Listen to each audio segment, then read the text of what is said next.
ரிஷபராசி என்பர்களே, ரிஷபராசி அப்படிங்கிறது ஒரு உன்னதமான ராசி அப்படின்னு சொல்லலாம்.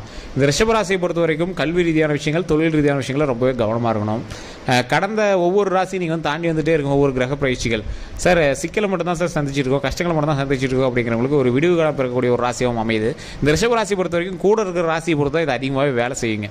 ரிஷபராசி அப்படிங்கிற தனித்துவமாக ஒரு பெரிய ராசியாக இருந்தாலும் சமூக வலைதளங்கள் அதிகமாக பார்த்தீங்கன்னா ரிஷபராசி பற்றி அதிகமாக பேசிக்க மாட்டான். ஏன்னா ரிஷபராசி எந்த ராசியோடு இருக்குதோ அந்த ராசியின் பால் அதிகமாக செயல்படும். உங்கள் கூட எவன் ஃப்ரெண்டாக இருக்கிறானோ அவனுக்கு தகுந்த மாதிரி தான் செயல்படுவீங்க. உங்க கூட யார் ஃபேமிலி இருக்கிறானோ அவனுக்கு தகுந்த மாதிரி தான் செயல்படுவீங்க.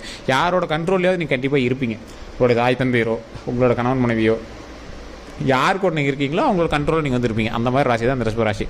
நிறைய கஷ்டங்களையும் அவமானத்தையும் சந்திச்சு இந்த ராசி பெற்றோர்களுக்காகவும் கூட இருக்கிறவங்களுக்காகவும் தொழிலுக்காகவும் உங்களுடைய வீட்டுக்காரருக்காகவும் உங்களுடைய வீட்டு அம்மாவுக்காகவும் உங்களோட குழந்தைகளுக்காகவுமே வாழ்ந்துட்டு இருப்பீங்க.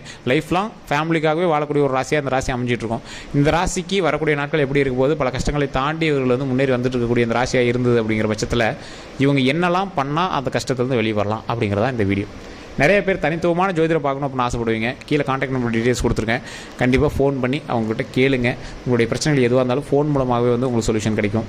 பெரிய விஐபி ஜோதிடர், நிறைய அரசியல் பிரமுகர்களுக்கும் நிறைய ஆக்ட்ரஸுக்கும் ஜோதிடம் பார்க்கக்கூடியவர். இன்றைக்கி இருக்கக்கூடிய தமிழ்நாட்டில் பிரபலமான சில ஜோதிடர்கள் இவர்கிட்ட தான் வந்து ஜோதிடம் கற்றுக்கிட்டாங்க. இவர் வந்து ஜோதிட ஆசான்.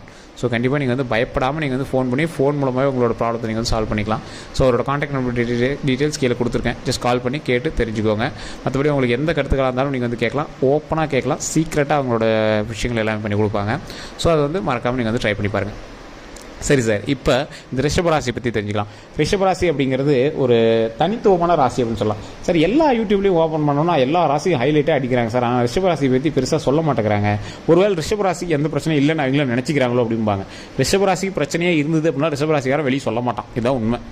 அவங்க ஃபேமிலியில் ஒருத்தர் கண்டிப்பாக ரிஷபராசி இருப்பாங்க. எவ்வளோ கஷ்டத்துலையும் அப்படியே லைட்டாக கண்ணு தள்ளி விடுவாங்க. தொடச்சிட்டு அவங்க போய் பொழப்பு பார்க்க ஆரம்பிச்சுவாங்க. அவங்களோட ஃபேமிலி பார்க்க ஆரம்பிச்சுவாங்க. அவங்களோட கஷ்டத்தெல்லாம் தூக்கி ஓரமாக போட்டு தூக்கி வெளியே போட்டு அவங்க பாட்டு லைஃப்பை பார்க்க ஆரம்பிச்சுவாங்க. இதுதான் ரிஷபராசியை பொறுத்த வரைக்கும் ஒரு பெரிய ஹைலைட் அப்படின்னு சொல்லலாம். ரிஷபராசிக்காரர்கள் அவங்களோட உடலை தெளிவாக கவனமாக பார்த்துக்க வேண்டிய ஒரு நேரம். உடல் ரீதியான விஷயங்களை ரொம்ப கவனமாக இருங்க. அதே மாதிரி சின்னதாக ஒரு விஷயம் தோணுச்சு அப்படின்னாலும் டாக்டர் போய் பார்த்துருங்க. நாட்டு மருந்து பண்ணுறேன், வீட்லேயே அந்த வைத்தியத்தை பண்ணுறேன் அப்படின்னு எதையும் பண்ணாதீங்க. ஏன்னா மருத்துவ விஷயங்களும் நான் இதை பண்ணுவோம் அதை பண்ணுவோம் நீங்களாம் டைலாக் நிறையா பேசக்கூடிய ராசி. அதே மாதிரி வீட்டில் யாருக்காவது ஏதாவது ஒன்றுனாலும் டக்குன்னு டாக்டர் போய் பார்த்துருங்க. எந்த ஒரு விஷயத்தையும் நீங்கள் வந்து கண்ட்ரோல் பண்ணிவிட்டு அது நீங்கள் வந்து யோசிச்சுட்டு இருக்கக்கூடாதுங்க. கல்வி சம்மந்தப்பட்ட விஷயங்கள், தொழில் சம்மந்தப்பட்ட விஷயங்களில் எந்த ஒரு விஷயமா இருந்தாலும் கல்வி சம்மந்தப்பட்ட விஷயங்கள், குழந்தைகள் 18 வயதுக்கு உட்பட்டவர்களுக்கு நீங்கள் ஜோதிடம் பார்த்து அது நீங்கள் வந்து மிஸ்யூஸ் பண்ணக்கூடாது. இது வந்து ஒரு டிஸ்க்ளைமராகவே சொல்கிறேன். டேரெக்டாக நீங்கள் வந்து அவங்களுக்கு என்ன சாட்டிஸ்ஃபையாக இருக்கோ அதை வந்து நீங்கள் வந்து பண்ண ஆரம்பிச்சிக்கணும். இதுதான் ஒரு முக்கியமான விஷயங்க. சரி சார், இப்போ இதெல்லாம் ஓகே. திருமணமாகாமல் ரொம்ப நாளாக தவிச்சிட்டு இருக்கோம் இவங்களாம் என்ன அப்படின்னு கேட்டிங்கன்னா, திருமணமாகாதவங்க கண்டிப்பாக நீங்கள் வந்து இந்த விஷயத்தை பண்ணுங்கள். அதே மாதிரி சிவபெருமான் வழிபாடு உங்களுக்கு ரொம்பவே நன்மை தரும். ரிஷபராசிக்காரர்களுக்கு சிவபெருமான் வழிபாடு ரொம்பவே நன்மை தரும். பக்கத்தில் இருக்கக்கூடிய சிவபெருமான் கோயிலுக்கு போங்க. இந்த ரிஷபராசிக்காரர்கள் திருமணம் ஆகாத பக்கத்தில் இருக்கிற இப்போ சிவன் கோயிலுக்கு போயிட்டு கண்டிப்பாக தாயார் சன்னதின்னு ஒன்று இருக்கும். ஒவ்வொரு ஊர்லேயும் ஒவ்வொரு வகையான சாமியினுடைய பேர் இருக்கும். சிவபெருமானுக்கும் தாயாருக்கும் கண்டிப்பாக ஒவ்வொரு வகையான பேர் இருக்கும். அந்த இடத்துல போயிட்டு 2 சாமிக்குமே நெய் விளக்கேற்றி வழிபடுங்க. 2 சாமிக்கு நெய் விளக்கேற்றி வழிபட்டு உங்களுக்கு வந்து திருமணம் நடக்கணும் அப்படின்னு வேண்டுங்க. இது ரொம்ப ரொம்ப ரொம்ப ரொம்ப ரொம்ப நன்மை தரக்கூடிய ஒரு நேரமாக அமையும். ஸோ கல்யாணம் ஆகாதவங்களுக்கு இந்த காலகட்டத்தில் திருமணம் நடத்துறதுக்கான வாய்ப்புகள் அதிகமாகவே இருக்குது. ஸோ ஏற்கனவே பல இழப்புகளை சந்தித்த இந்த ரிஷபராசிக்காரர்கள் அடுத்து என்னடா பண்ணுறது, இதுக்கு மேலே என்னடா பண்ண முடியும் அப்படின்லாம் நீங்கள் வந்து முடங்கிலாம் உட்காரவே கூடாது. கஷ்டங்கள்லாம் தாண்டியாச்சு. இதுக்கு மேலே ஓரளவுக்கு, அதாவது 100% நீங்கள் வந்து அப்படியே பெரிய கிஃப்ட்லாம் வாங்க போவீங்க அப்படிலாம் சொல்லலை. ஓரளவுக்கு ரிலாக்ஸ் ஆகக்கூடிய ஒரு நேரம். உங்களை வந்து அடித்து போட்டாங்க. இப்போ எந்திரிச்சு கொஞ்சம் அடிக்கிறதுக்கு ஆள் இல்லை, கொஞ்சம் எந்திரிச்சு அப்படியே கொஞ்சம் நடப்பீங்க. அடித்து போட்ட ரத்தத்தோடு நீங்கள் வந்து அப்படியே நடந்து போகிறீங்க. ஸோ இப்போ வந்து ஓரளவுக்கு ரிலாக்ஸேஷன் உங்களுக்கு இருக்குங்க. அந்த காயங்கள் ஆடுறதுக்கு கொஞ்சம் நேரங்கள் ஆகும். அந்த புண்ணு சரியாகி மறுபடியும் பழையபடி உங்களுக்கு ஹாப்பினஸ் வரதுக்கு கொஞ்சம் நேரங்கள் ஆகும்.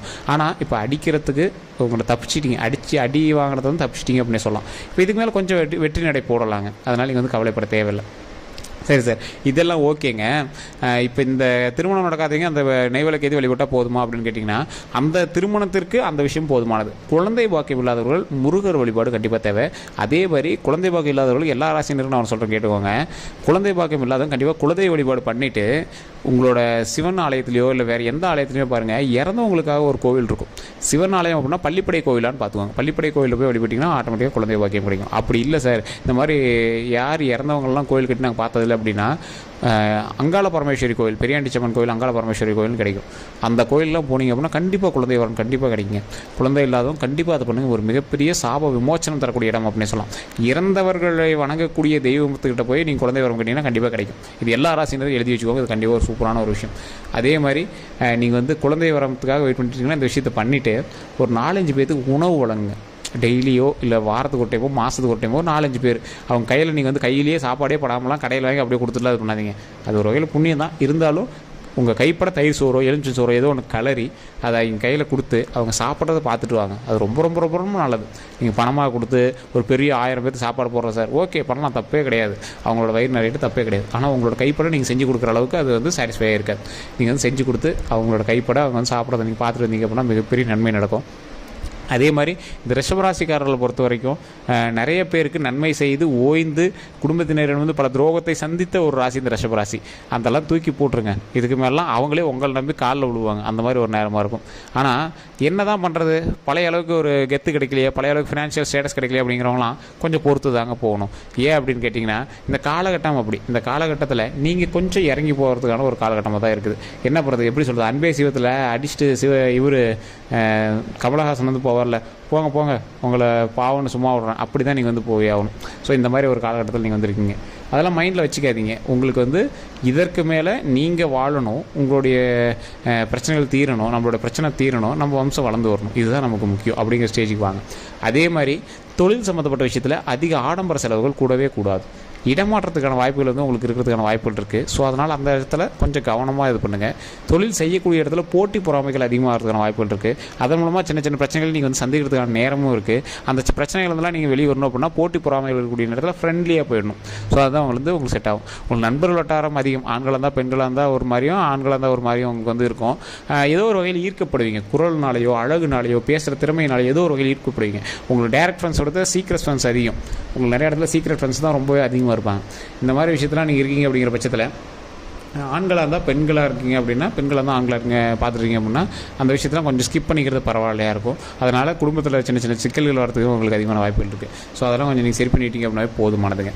அதே மாதிரி நீங்கள் வந்து இப்போ ஏதாவது ஒரு புதுசாக ஒரு தொழில் ஆரம்பிக்கிற பார்ட்னரோட ஆரம்பிக்கிற அப்படின்னா பார்ட்னர் வந்து ரொம்பவே சாட்டிஸ்ஃபை பண்ணுற மாதிரி உங்களுக்கு வந்து செட் ஆகுமா? உங்களுக்கு வந்து அந்த பார்ட்னர் உங்களுக்கு வருங்காலத்தில் பிரச்சனை வராமல் இருப்பாரா? அவர் வந்து இப்போ நல்லா இருக்காரு, வருங்காலத்தில் பிரச்சனை வராமல் இருப்பாரா? ஜோதிடத்தை பாருங்கள். தனித்துவமான ஜோதிடத்தை பார்த்து அப்புறமே நீங்கள் வந்து கூட்டு தொழில் பண்ணலாம். அதே மாதிரி கூட்டு தொழில் மட்டும் கிடையாதுங்க. நிலம் வாங்குறதோ இல்லை மற்ற விஷயத்தில் எல்லாத்துலேயுமே இப்போ வந்து உங்களுக்கு ஒரு வாங்கக்கூடிய ஒரு நேரம், செய்யக்கூடிய ஒரு நேரம் அப்படின்னா நீங்கள் ஃபுல்லாக செக் பண்ணிவிட்டு தான் நீங்கள் வந்து பண்ணுங்கள். தனிப்படையான ஜோதிடத்தை பார்த்துட்டு தான் நீங்கள் வந்து எதையுமே பண்ணுங்கள். அந்த மாதிரி ஒரு காலகட்டத்தில் தான் இருக்கீங்க. சரி சார், இதெல்லாம் ஒரு பக்கம் இருக்கட்டுங்க, பல கஷ்டங்கள்லாம் தாண்டிட்டு அதெல்லாம் பண்ணிட்டோம், ஃபினான்ஷியலாக கையில் அமௌண்ட்டே நிற்கலை சார், என்ன பண்ணுறது, வர அமௌண்ட்டு செலவுக்கு தான் சரியாக இருக்குது அப்படின்னா இப்போதைக்கு உங்களுக்கு உயிர் தப்பிச்சது பெருசு. ஸோ ரிஷபராசிக்கு உயிர் தப்பிச்சது பெருசு. கொஞ்சம் கொஞ்சமாக தான் சம்பாதிக்கிற அளவுக்கு உங்களுடைய உடலும் மனமும் உங்களுடைய நேரமும் வந்து அமையுங்க. ஸோ கடன் பிரச்சனை ஏற்கனவே கழுத்து நிற்கிற அளவுக்கு இருக்குது சார், கொஞ்சம் கொஞ்சமாக தான் ரிலாக்ஸ் ஆகும். உடனே எல்லாம் செட் ஆகாது, தெளிவாகவே சொல்லிடும். உடனே ஜாக்பாட் அடிக்கும் போது அடிச்சு தூள் கிளப்பும் போது அப்படின்னு உங்களை ஏமாத்துறாங்க அப்படின்னா உங்களை ஏமாத்துறாங்கன்னு அர்த்தம். அப்படி இல்லைனா தனிப்படையான ஜோதிடம் பாருங்கள். தனிப்படையான ஜோதிடம் பார்க்கும்போது உங்களுக்கு ஒருவேளை கிரக பயிற்சி நல்லா இருக்கும் பட்சத்தில் டக்குன்னு அடித்து உங்களுக்கு ஜாக்பாட் வந்து நல்லா லக்கு கொடுக்குறதான வாய்ப்புகளும் இருக்குது. ஓவராலாக பார்க்கும்போது உங்களுக்கு 60% பரவாயில்லையாக இருக்கும். அந்த 60%லையும் 100% சாட்டிஸ்ஃபை ஆகணும் அப்படின்னா தனித்துவமான ஜோதிடம் தான் பேசும். சரி, இது எல்லாம் ஓகே. எதில் கவனமாக இருக்கணும்? டாக்குமெண்ட் விஷயம், வாகன விஷயம், 2 விஷயத்தில் கவனமாக இருக்கணும். உடல் ரீதியான விஷயங்கள் லைட்டாக ஏதாவது ஒரு வேறுபாடு தெரிஞ்சு அப்படின்னாலும் உடனே டாக்டர் பார்த்துக்கணும். இது 3லேயும் நீங்கள் கவனமாக இருக்கணும். அதே மாதிரி சில இடத்துல வாய் விடும்போது ரொம்ப கவனமாக விடுங்க. ஒரு இடத்துல நீங்கள் வந்து சொல்லிடுவீங்க, அடுத்த இடத்துல நீங்கள் வந்து செய்கிறதுக்கு கொஞ்சம் கஷ்டமாக இருக்கும். அந்த மாதிரி பார்த்துருக்கீங்க. ஸ்டேஷன் போயிட்டு வர நேரம் இருந்தது அப்படின்னா நீங்கள் அதுக்கான தனித்துவமான ஜோதிடம் பார்த்துட்டு சண்டை சச்சரவுகள், டாக்குமெண்ட் ரீதியான விஷயங்கள், ஏதோ ஒரு நல்ல பிரச்சனைலாம் இருக்குது அப்படின்னா அந்த ஸ்டேஷன் போயிடுறதுக்கான நேரத்தை கொஞ்சம் தவிர்க்கிறதுக்கான காலகட்டம் கொஞ்சம் அதை கொஞ்சம் பார்த்து நீங்கள் சரி பண்ணிட்டீங்க அப்படின்னாவே போதுமானது. அதே மாதிரி நீங்கள் தேவையில்லாமல் ஒருத்தருக்கு வந்து உறுதி கொடுக்கக்கூடாது, வாக்கு கொடுக்கக்கூடாது. போய் ஒருத்தருக்கு செக்யூரிட்டி கையெழுத்து போடுறேன், ஜாமீன் கையெழுத்து போடுறேன், உங்களையே காப்பாற்றுக்குன்னு 10 பேர் வேணும், அதனால் நீங்கள் போய் மற்றவங்களை காப்பாற்றணும் அப்படிலாம் நிற்காதீங்க. நீங்கள் எவ்வளோ பெரிய புள்ளியாக இருக்கலாம், ஊர்லேயே ஒரு மிகப்பெரிய தலைக்கட்டாக இருக்கலாம், வேறு இதாக இருக்கலாம், நீங்கள் மாட்டுறதுக்கான நேரம் தப்பிச்சிக்காங்க, அவ்வளோதான் சொல்ல முடியும். அதனால் நீங்கள் போய் இந்த மாதிரி சிக்கல்லாம் மாட்டிட்டு முழிக்க வேண்டாம். இது வந்து ஒரு மிகப்பெரிய விஷயமாக கருதப்படுது. தொழில் ரீதியான விஷயங்களில் வெரிஃபிகேஷனு, டாக்குமெண்ட் சம்மந்தப்பட்ட விஷயம், உங்களுக்கு ரைடு வர விஷயம், உங்களோட தொழிலை பார்த்து செக் பண்ணுறதுக்கு வருவாங்க. இது தப்பாக இருக்குது சரியாக இருக்குது அப்படின்னு சொல்லுவாங்க. ஏதோ ஒரு கவர்மெண்ட் விஷயத்தில் கையை வச்சுருப்பீங்க, அந்த விஷயம் வந்து உங்களை ரொம்ப நாள் கழிச்சு இப்போ உங்களை துரத்தும். அந்த மாதிரி விஷயங்கள்லாம் நீங்கள் கொஞ்சம் கவனமாக இருங்க. அந்த மாதிரி விஷயத்தை துரத்தினாலும் நீங்கள் நின்று அதை வெரிஃபை பண்ணி சரி பண்ணிவிட்டு அதுக்கு என்ன சொல்யூஷனோ அதை சரி பண்ணி வச்சுட்டு நீங்கள் வந்து மூவ் பண்ணலாம். அதுக்கு மேலே உங்களுக்கு ப்ராப்ளம் கிடையாது. இருந்தாலும் ஏதோ ஒரு வெரிஃபிகேஷன், கவர்மெண்ட் சம்மந்தப்பட்ட விஷயத்தில் ஒரு செக்கிங்கு, போலீஸ் செக் பண்ணுறது, பாஸ்போர்ட் வெரிஃபிகேஷன், இந்த மாதிரி ஏதோ ஒரு விஷயத்தினால நீங்கள் வந்து கவர்மெண்ட்டோடு நீங்கள் வந்து இணைஞ்சு நீங்கள் வந்து பணியாற்றுற மாதிரி இருக்கிறதுக்கான வாய்ப்புகள் இருக்குது. ஸோ மற்றபடி உங்களுக்கு எந்த ஒரு ப்ராப்ளம் கிடையாது. வேறு ஏதாவது கருத்து இருந்தால் மறக்காம கமெண்ட் செக்ஷனில் பற்றி விடுங்க. நீங்கள் கண்டிப்பாக குலதெய்வ வழிபாடு கண்டிப்பாக பண்ணணும், அதை மறக்காமல் பண்ணுங்கள். உங்களுடைய குலதெய்வம் ஏதோ, அதுக்கு ஒரு எக்ஸாம்பிள் முருகர் அப்படின்னா முருகரை பற்றி முருகரை பற்றி முருகரை பற்றி அப்படின்னு மறக்காம கமெண்ட் செக்ஷனில் பற்றி விட்டு ஃப்ரீ டைமில் நீங்கள் வீட்டில் சொல்லி பாருங்கள், ஒரு மிகப்பெரிய நன்மை கிடைக்கும். அதே மாதிரி நம்ம வீடியோ நீங்கள் வந்து ஃபேஸ்புக் பார்க்குறீங்கன்னா ஃபாலோ பண்ணிக்கோங்க, யூடியூப்பில் பார்க்குறீங்கன்னா சப்ஸ்கிரைப் பண்ணிட்டு பக்கத்தில் பெல் பட்டன் ப்ரெஸ் பண்ணி மறக்காமல் உங்களோட நண்பர்களுக்கு ஷேர் பண்ணுங்கள். அந்த பெல் பட்டனை ப்ரெஸ் பண்ணிங்க அப்படின்னா ஆல் அப்படின்னு கிளிக் பண்ணிக்கோங்க. எல்லோருக்கும் நன்றி நண்பர்களே.